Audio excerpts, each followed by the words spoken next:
नमस्कार दोस्तों, JS classes में आपका स्वागत है। तो आज का टॉपिक है पावर एम्पलीफाई। पावर एम्पलीफाई के अंतर्गत क्या क्या प्रकार होते हैं, इसके डिस्टोर्शन कितना हमको मिलता है, किस एम्पलीफाई में इसका कार्य क्या होता है, इस सब पर हम लोग बात करने वाले हैं। तो आइए देखते हैं पावर एम्पलीफाई क्या कार्य है। देखिए, किसी विद्युत या रेडियो सिग्नल की वोल्टता, धारा, शक्ति को बढ़ाने वाली परिपथ एम्पलीफाई कहलाती है, एम्पलीफायर कहलाता है। तो क्लास ए एम्पलीफायर देखते हैं। पहला है क्लास ए एम्पलीफायर में देखिए, इसमें पूछेगा डिस्टोर्शन। अब डिस्टोर्शन के बारे में बात कर लेते हैं। डिस्टोर्शन क्या है कि ये वह एक साइकिल में कितनी देरी करता है, वो उसका डिस्टोर्शन होता है। जैसे कि जितना इनपुट हम दिए क्या उतना आउटपुट मिला, जितनी देरी किया आउटपुट में वो उसका क्या है, डिस्टोर्शन है। तो डिस्टोर्शन देखिए, जितना इसमें इनपुट देते हैं उतना आउटपुट मिल जाता है, तो इसीलिए इसका डिस्टोर्शन 0 होता है। दक्षता 25 से 35% होता है, जो प्रतिरोध कपलिंग के साथ माना जाता है। और जो दक्षता 50% होता है वो ऑटो ट्रांसफार्मर कपलिंग के साथ माना जाता है। क्लास ए एम्पलीफायर सबसे महंगी कपलिंग मानी जाती है, क्योंकि इसमें ऑटो ट्रांसफार्मर कपलिंग का यूज होता है। ठीक है। इसमें देखिए, ये सर्किट डायग्राम है। सर्किट डायग्राम के माध्यम से पूछ सकता है आपको कि इसमें कितने ट्रांजिस्टर लगे होते हैं, ट्रांजिस्टर किस प्रकार के होते हैं।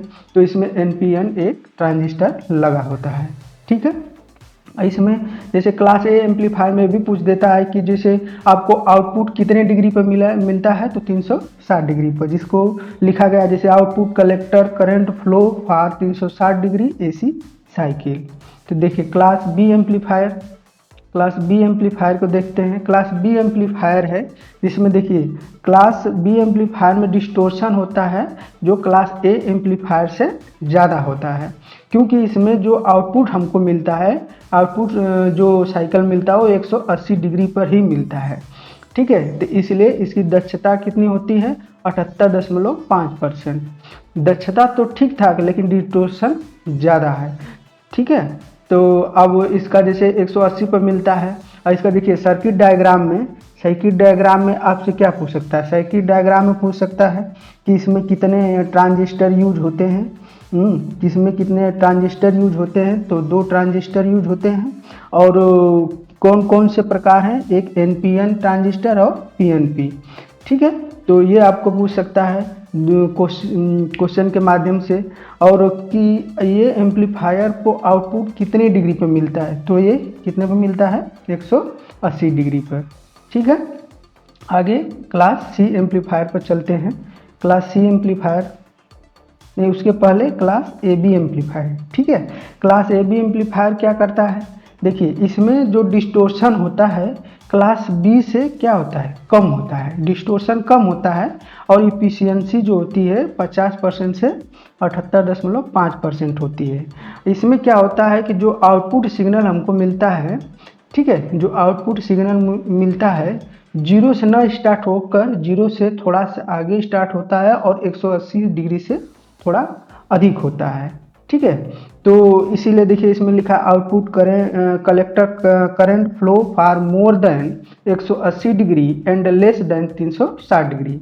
ठीक है। बेसिकली इसका जो सर्किट डायग्राम है इस तरह होता है, आपको बता दें। ठीक है। जैसे मान लीजिए ये आपका AC सिग्नल है। ठीक है। ये AC सिग्नल है आपको मिला हुआ, ये पूरा ये ऐसे। ठीक है। इस इनपुट हो गया, लेकिन एक आउटपुट पर आपको क्या है कि 0 से न मिलकर, ठीक है, 0 से न मिलकर ये 0 से थोड़ा सा आगे मिलेगा और 180 डिग्री से थोड़ा सा आगे चला जाएगा। इस तरह का बनता है इसका आउटपुट। ये होता है आउटपुट का आपका। ठीक है। ये आउटपुट का सिग्नल होता है, इस तरह से बनता है आपका। इसीलिए इसकी दक्षता ठीक ठाक जो होती है 50% से 78.5% होती है। और जो सर्किट डायग्राम में आपको देख रहे हैं क्वेश्चन किस तरह से पूछ सकता है, पूछेगा कि कितने ट्रांजिस्टर यूज होते हैं।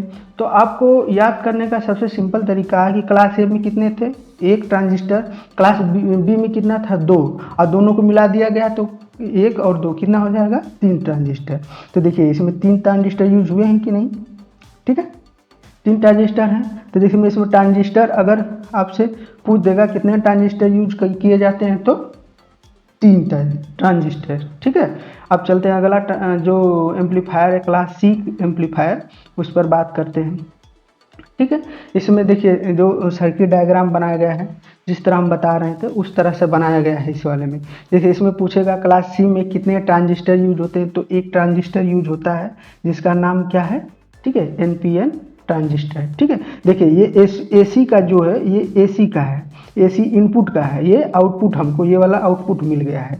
तो इसमें तो डिस्टोर्शन सबसे ज़्यादा होता है, इसमें डिस्टोर्शन सबसे ज़्यादा होता है और दक्षता भी सबसे ज़्यादा हमको मिलती है।